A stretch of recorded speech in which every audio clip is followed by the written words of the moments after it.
Welcome back to the final video in this series. Picking up from where we last left off, your customer had initially asked for a quote for 5,000 users for a 12-month term. But now you've helped them understand that they're going to likely add 8 to 11% or something in between more users in the next 12 to 36 months, including just in the next 12 months, which is 400 to 550 users. So maybe 5,400 or 5,550 users would be a better starting point for them versus the 5,000 they initially asked for. It lines up better to what they think their 12-month requirements are, and you just increase the size of your deal by either 400 to 550 extra users. And let's say that we learned that the unit price per user has increased 10% each year over the past 3 years, and your customer expects that to continue into the future. So creating a longer term option, maybe 3 years or 4 years, that would lock that pricing in over that entire contract term in today's prices would help your customer financially tremendously. Otherwise, in 12 months, they're going to be paying 10% more and 10% more the following year and 10% more the following year.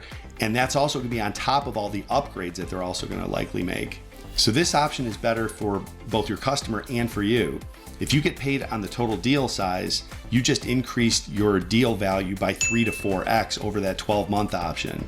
And even if you don't get paid on the total deal size, you've still insulated yourself from possibly being displaced by a competitor in 12 months. Building multi-year financial models for these options is the best way to illustrate to your customer how the options compare that they won't be able to see just with quotes. If financial modeling is something that interests you, which it should, stay tuned. I'll have more videos coming on that in the future. So this little example that we just went over was admittedly very simple on purpose. There's a massive world of possibilities when it comes to creative deal options, but all of those deal options really hinge on understanding, in large part, your customer's historical growth. That's what really unlocks the potential to create a lot of these options. And of course, to do that, you have to talk to your customer and ask them questions and discuss their historical growth with them. But as I said at the beginning, this isn't a very hard discussion. It's not hard to learn. It's not hard to have with your customer. And we kind of already role-played a little bit of this in this video. So here are some great questions that you can adjust and adapt to fit whatever it is that you're selling that can help you get into these discussions with your customer about their historical growth. What is the current quantity or capacity or performance or number of users?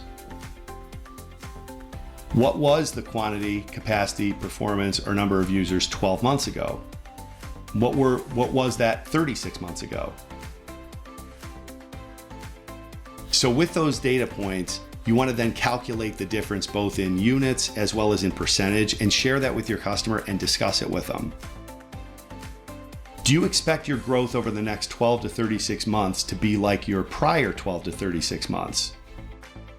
If your customer says that they don't think the future is going to be similar to their recent past, it's important to ask them why they feel that way. There can be some valid reasons, but you need to talk to them and understand why they feel that way. What was the unit price or price per user 12 months ago? And what was that 36 months ago? And how does that compare to what the current pricing is?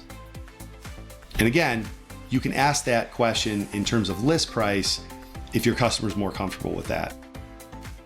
Do you expect your growth in unit price or user price over the next 12 to 36 months to be like your prior 12 to 36 months?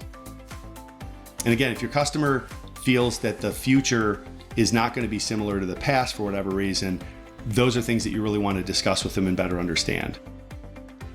Has the change in your growth presented any challenges for you?